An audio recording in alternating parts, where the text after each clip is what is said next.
ప్రెగ్నెన్సీలో మెట్లెక్కొచ్చా? ఈ క్వెషన్ మీకు గూడా వచ్చుంటది గదా! Simple answer is yes. It is safe to climb stairs.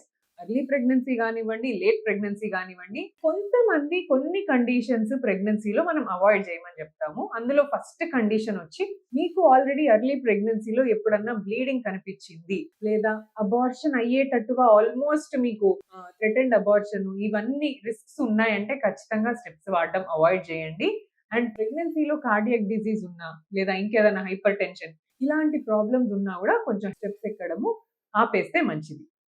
ఇంకోటొచ్చేసి ప్రీవియస్‌గా మీకు ఆల్రెడీ అబార్షన్స్ అయినా, ఇలాంటి వాళ్ళు గూడా ప్లస్ ప్లాసెంటా కొంతమందికి కింది వైపున అతుక్కుంటదనమాట. సో, గర్భసంచిలో నార్మల్లీ ప్లాసెంటా అనేది అప్పర్ సైడ్ గర్భసంచి పైన అతుక్కుంటే వాళ్ళకి హెల్తీ ప్రెగ్నెన్సీ బ్లీడింగ్ కాకుండా మంచిగా ఉండే అవకాశాలుంటాయి. బట్ కొంతమందికి ప్లాసెంటా ప్రీవియా అంటే కింది వైపున అతుక్కునే ఛాన్స్ ఉంటది. ఇలాంటి వాళ్ళలో కొద్దిగా ఏమైనా ఎక్సర్షన్ చేసినా బ్లీడింగ్ అయ్యే ఛాన్సెస్ మొదలవుతాయి. సో, ఇలాంటి వాళ్ళు గూడా స్టెప్స్ అవాయిడ్ చేయడం మంచిది.